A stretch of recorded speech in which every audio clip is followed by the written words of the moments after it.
बिस्मिल्लाहिर्रहमानिर्रहीम। अस्सलाम वालेकुम नादरीन, आप यूट्यूब चैनल देख रहे हैं। मैं इमरान खान। नादरीन, पहली खबर तो ये है कि बुशरा बीबी को रात गए अस्पताल मुंतकिल किया गया और उनकी आंख का ही प्रॉब्लम है।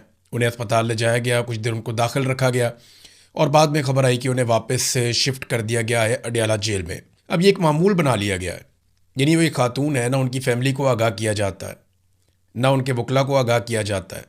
बस जेल से अमला उन्हें उठाता है, सिक्योरिटी साथ लगाता है और जब दिल करता है लेकर चला जाता है।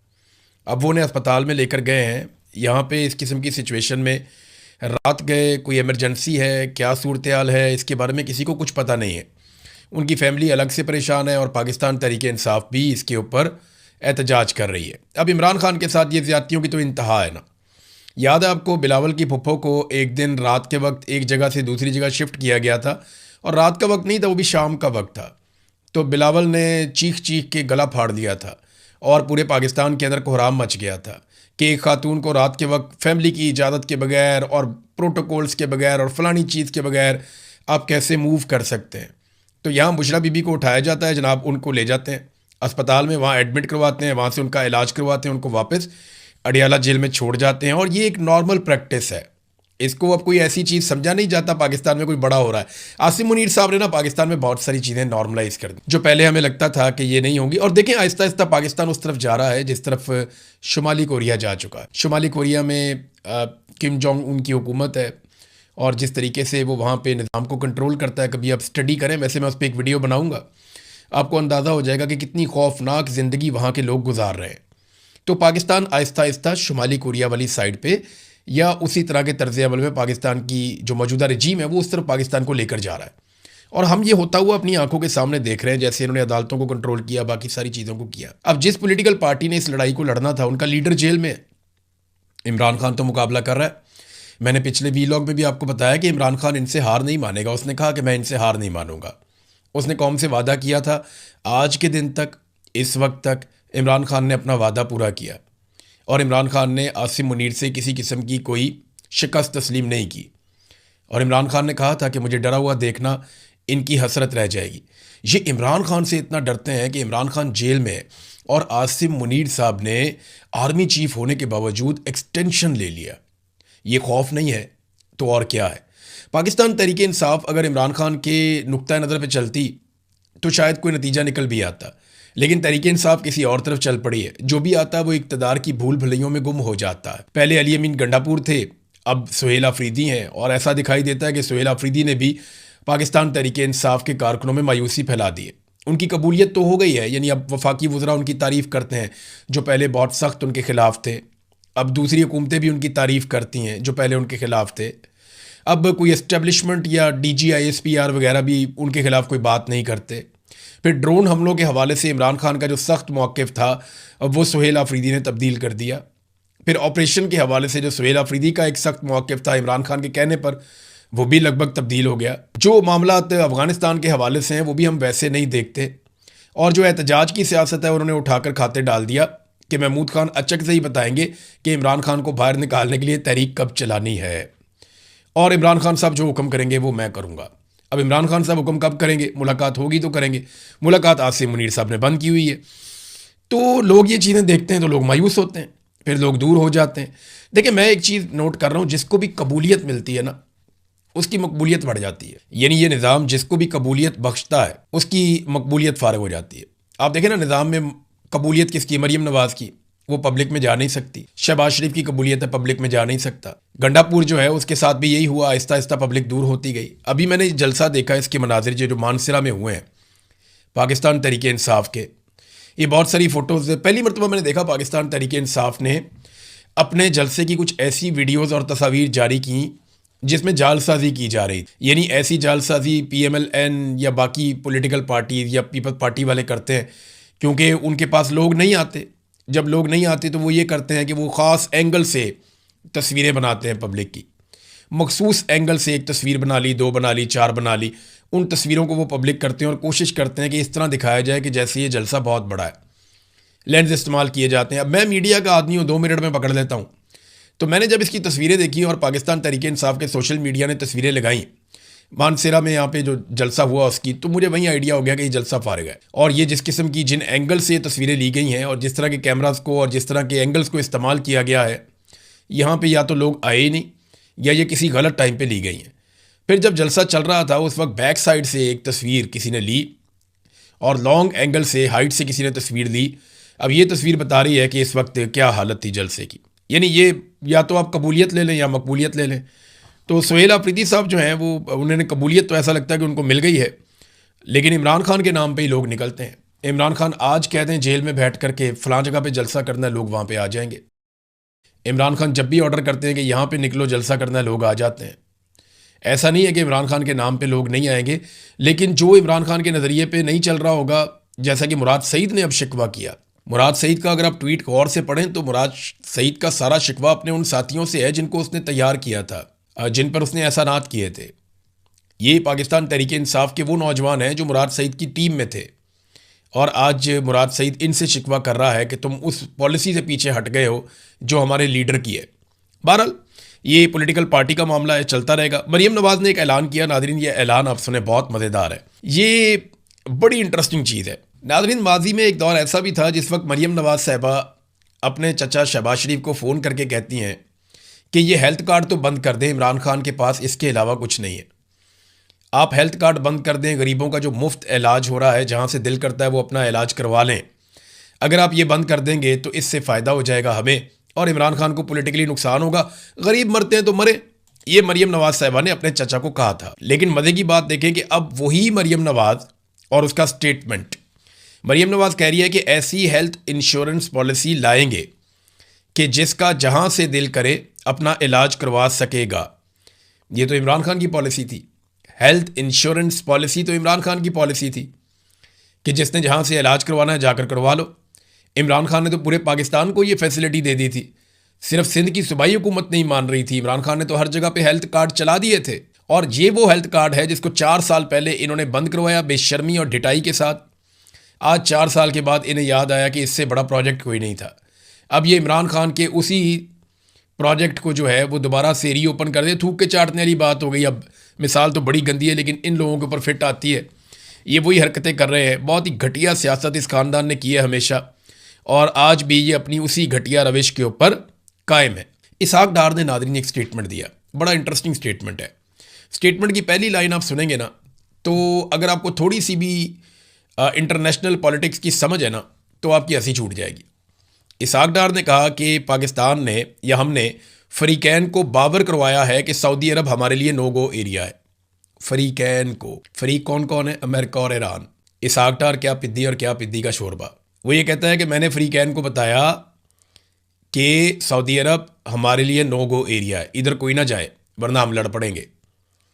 देखिए, ईरान को तो पाकिस्तान कह सकता है, फरीकैन का लफ्ज़ इस्तेमाल बिला वजह ही किया है क्योंकि अमेरिका को पाकिस्तान कह नहीं सकता। आज अगर अमेरिका सऊदी अरब के साथ कोई ज्यादती करता है तो पाकिस्तान तो एक लफ्ज़ नहीं बोलेगा। आपको याद है मोहम्मद बिन सलमान के बारे में कितने घटिया अल्फाज बोले कुछ अर्सा पहले डोनाल्ड ट्रंप ने, तो उसके ऊपर एक लफ्ज़ नहीं बोला पाकिस्तान के वज़ीर आज़म ने या वज़ीर ख़ारजा ने, बोल भी नहीं सकते। भाई सऊदी अरब तो छोड़ें, जब पाकिस्तान के फ़ौजी शहीद कर दिए थे, पीपल्स पार्टी का दौर था गालिबन, अमेरिकन ने अफगान बॉर्डर के ऊपर पाकिस्तानी फ़ौजी सलाला में शायद शहीद कर दिए थे और 25 फ़ौजी पाकिस्तानी शहीद हो गए थे। उसके बाद हमने अलामती तौर पे सिर्फ क्या किया था, सप्लाई लाइन बंद की थी, वो भी अलामती तौर पे, और वो जिस वक्त अमेरिका को प्रॉब्लम आया उन्होंने वापस खुलवा ली। आप माफ़ी तो उनसे मंगवा नहीं पा रहे थे, और जब उन्होंने पाकिस्तान के फ़ौजी शहीद किए तो उसके बदले में आपने उनके फ़ौजी नहीं मारे। पाकिस्तान ने वहाँ पे सब्र का मुजाहरा किया, अपने नौजवानों का खून रायगा जाने दिया। तो जो बात हकीकत है वो हकीकत है। पाकिस्तान अमेरिका के साथ पाकिस्तानी फ़ौज कभी भी लड़ना नहीं चाहती। पाकिस्तानी फ़ौज को ये लगता है कि अमेरिकन फ़ौज बहुत ताकतवर और बहुत बड़ी फ़ौज है, इससे हम नहीं लड़ पाएंगे। जनरल बाजवा से एक दिन हम बातचीत कर रहे थे तो इमरान खान ने कहा था कि अफ़गानिस्तान के ऊपर हमले के लिए हम अपने अड्डे नहीं देंगे। तो मैंने जनरल बाजवा से, बहुत सारे और सहाफ़ी भी थे, मैंने उनसे पूछा, मैंने कहा जनरल साहब अड्डे नहीं देंगे तो आपकी फ़िज़ाई हदूद भी अगर कोई और मुल्क इस्तेमाल करता है तो वो भी फैसिलिटी आप ही देते हैं तो इस्तेमाल करता है, तो क्या अमेरिका आपकी फ़िज़ाई हदूद इस्तेमाल कर सकता है? तो बाजवा साहब ने कहा आपको पता है उनकी फ़िज़ाई ताकत कितनी है, वो कितनी बुलंदी से आते हैं, उनकी कैपेसिटी क्या है, क्या हमारी वो कैपेसिटी है, क्या हम ये कर सकते हैं? तो जनरल बाजवा ने ऐसी बातें की कि वहाँ पे लोग डर गए, परेशान हो गए कि यार ये तो अमेरिका से इतना डरते हैं, इनकी तो हवा निकली हुई है। तो पाकिस्तान ने कोई बदला नहीं लिया था अमेरिका से, जब पाकिस्तानी फ़ौजियों को अमेरिका ने शहीद कर दिया था अफ़गान बॉर्डर के ऊपर। तो ये जो पैगाम इस आगडार ने दिया है, ये सिर्फ वो कहते हैं ना, कहना तीनू तो सुनाना नूनू, यानी ये इन्होंने एक्चुअली फ़रीक़ैन का लफ्ज़ इस्तेमाल किया, हिफ्ज़ मा तक़द्दुम। एक्चुअली तो ये पैगाम ईरान को है कि अगर दोबारा लड़ाई होती है तो सऊदी अरब वाल तुसी मुँह नहीं करना। सऊदी अरब अगर कुछ करता भी है तो आपने अपना दिल बड़ा रखना, क्योंकि सऊदी अरब से आप लड़ेंगे तो हम आपके साथ लड़ेंगे, क्योंकि हमने सऊदी अरब से पैसे ले लिए हैं। नाज़रीन, अभी कुछ आहिस्ता आहिस्ता रिपोर्टें आना शुरू हो गई हैं। यहाँ पे एक रिपोर्ट है मेरे पास जो छपी है वाशिंगटन पोस्ट में, और वाशिंगटन पोस्ट ने इस खबर को तहकीकाती तौर पर छापा है। देखिए, पाकिस्तान में फ़र्ज़ करें आप पाकिस्तान इंडिया की लड़ाई हो जाए, पाकिस्तान अफगानिस्तान की लड़ाई हो जाए, पाकिस्तान का मीडिया जो है वो कभी भी रियल रिपोर्ट शाया नहीं कर सकता ISPR की मर्ज़ी के बगैर। आपको देखना पड़ता है, चाहे जितना मर्जी नुकसान हो, जो मर्जी हो, आप हकायक को छाप नहीं सकते।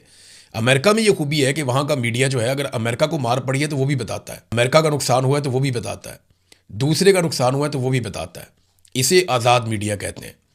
तो अब जो अटैक हुआ ईरान की जानिब से अमरीकी तनसीबात पर, उसमें वाशिंगटन पोस्ट की ये रिपोर्ट कहती है कि हमने सैटेलाइट तस्वीर के ज़रिए से और दीगर ज़राए से जो सारी इन्फॉर्मेशन इकट्ठी की है, जो अमरीकी फ़ौजी तनसीबात को नुकसान पहुंचा है वो अमरीकी हुकूमत के दावों से कहीं ज़्यादा है। और ये इंकशाफ किया है वाशिंगटन पोस्ट ने अपनी तहकीकाती रिपोर्ट में।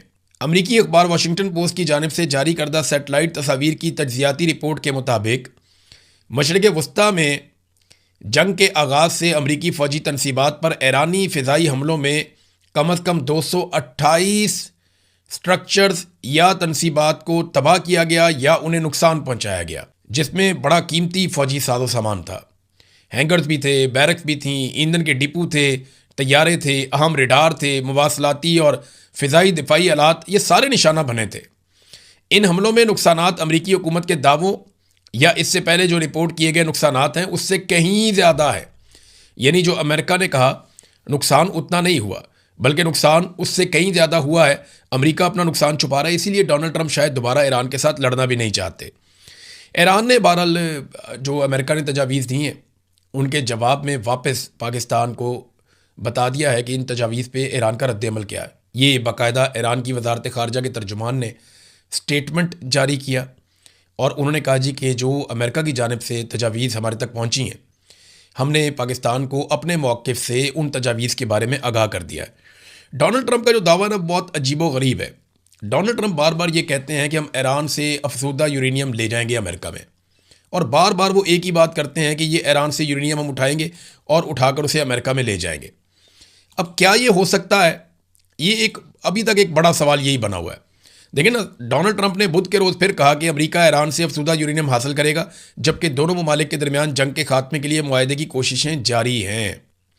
साफ़ियों ने जब उनसे पूछा कि अमेरिका ये काम कैसे करेगा, तो सदर ट्रंप ने दोबारा यही जवाब दिया कि हम उसे हासिल कर लेंगे, यानी यूरेनियम को हम अमेरिका में ले आएंगे। अब ईरान कहता है जैसे हमारी ज़मीन हमारे लिए मुकद्दस है, वैसे ही हमारी यूरेनियम भी हमारे लिए मुकद्दस है।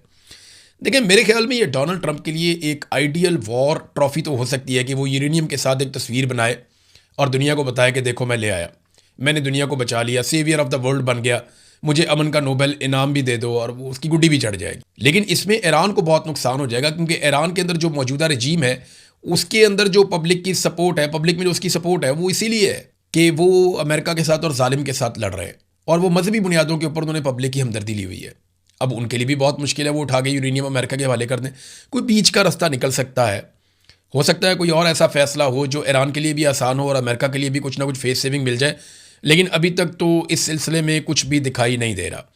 ईरान ने शुक्रिया अदा किया तमाम जो जहाज़ों के कप्तान थे उनका भी, और साथ साथ जो जहाज़ों के मालिक हैं उनका भी, कि आबना हुर्मुज़ के ज़वाबित की तामील की उन सारों ने, और उन्होंने ताउन किया ईरान के साथ, बल्कि वो अमेरिका के साथ उन्होंने ताउन नहीं किया।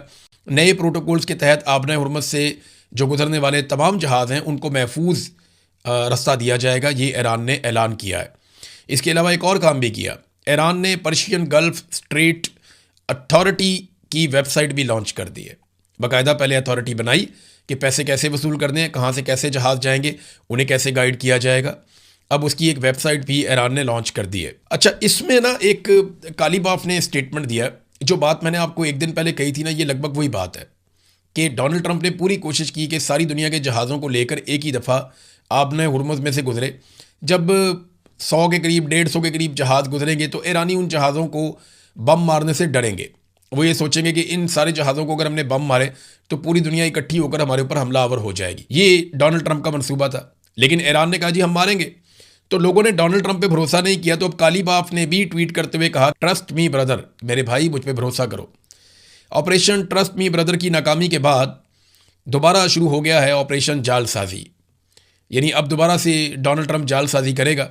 हम वो चीज़ें नहीं मानेंगे जो चीज़ें डोनाल्ड ट्रंप को लगता है कि, या अमेरिका के जो मुतालबात हैं जिनमें किसी किस्म की मसावत नहीं है, वो मुतालबात ईरान पहले भी कह चुका है और अभी वो बार बार कहता है कि हम वो मुतालबात नहीं मानेंगे। एक चीज़ बड़ी हैरान कुन है नादरीन, जो दुनिया भर के इकोनॉमिस्ट हैं, जो तजर्बाकार लोग हैं, वो इस बात को नोट कर रहे हैं। जब अमेरिका में दिन का वक्त होता है ना, तो यहाँ पे रात होती है खित्ते में, और उस वक्त अमेरिका से एक स्टेटमेंट आता है और रात के वक्त एकदम कीमत गिरती है, और एक और स्टेटमेंट आता है फिर कीमत उठती है। आजकल तमाम मीडिया जो बड़े बड़े हैं उनकी वेबसाइट्स हैं, ये स्टेटमेंट जंगल में आग की तरह फैलता है। तो डोनाल्ड ट्रंप और उनसे जुड़े हुए लोगों के स्टेटमेंट और उनसे मनसूब बयानात के बाद कुछ ऐसे इन्वेस्टर्स, सरमायाकार हैं जो एकदम सरमायाकारी करते हैं। यानी एक स्टेटमेंट आता है, एकदम कीमत गिरती है और वो बहुत सारा सरमाया लगाकर बहुत सारी ख़रीदारी कर लेते हैं, और एकदम जैसे ही सूरत हाल तब्दील होती है, एक नया स्टेटमेंट आता है और उसके बाद कीमतें बढ़ती हैं तो वो मार्केट से निकल जाते हैं। तो ये जो ट्रेडिंग हो रही है, ये इस बुनियाद पे हो रही है कि कुछ ऐसे लोग हैं मुबैना तौर पे जो मुस्तकबिल के बारे में पहले से जानते हैं कि अभी क्या बयान आया और थोड़ी देर के बाद कौन सा बयान आने वाला है, और इस बयान का मार्केट के ऊपर किस किस्म का इम्पैक्ट होगा। ये बहुत इंपॉर्टेंट है, ये छोटी बात नहीं है, ये बड़ी बात है। नाज़रीन, एक और चीज़ है, ईरान के ऊपर काफ़ी दबाव भी बढ़ गया है। ऐसा नहीं है कि ईरान पे दबाव नहीं है। ये जो अमेरिका ने नाकाबंदी की है, इसका ईरान को नुकसान हुआ है, और नुकसान देखें इस लेवल पे है कि ईरान को आने वाले दिनों में अपनी प्रोडक्शन कम करनी पड़ेगी और ईरान को किसी ना किसी तरह इस नाकाबंदी को ख़त्म करना पड़ेगा। उसके लिए बहुत बुरे माशी हालात पैदा हो जाएंगे। तो ईरानी हुकूमत ने अवाम से अपील की है चंद चीज़ों की। एक तो उन्होंने कहा जी पुरअमन रहें, आपस में मुत्तहिद रहें, एक दूसरे के मसाइल हल करें, मोहल्लों की सतह के ऊपर एक दूसरे को सपोर्ट करें, और जितनी हो सकती है सारी कौम मिलकर बचत करे। उनका ये कहना है कि आप जितनी बचत करेंगे उतना हमारे दुश्मन को हम नुकसान पहुंचाएंगे। इस वक्त इम्तिहान जो है वो ईरान के अंदर है। दुश्मन हमसे नहीं लड़ पा रहा, लेकिन वो हमें अंदर से लड़ाना चाहता है और हमें माशी तौर पे कमज़ोर करके हमारे असाब तोड़ना चाहता है। तो इस वक्त ईरानियों को खड़ा रहना पड़ेगा। तो ईरानी हुकूमत ने अपने शहरियों से कुर्बानी मांगी है। वो जंग में उतरे हुए हैं, उनका बनता भी है कुर्बानी मांगना। हमारे तो बिला वजह ही कुर्बानी मांग लेते हैं।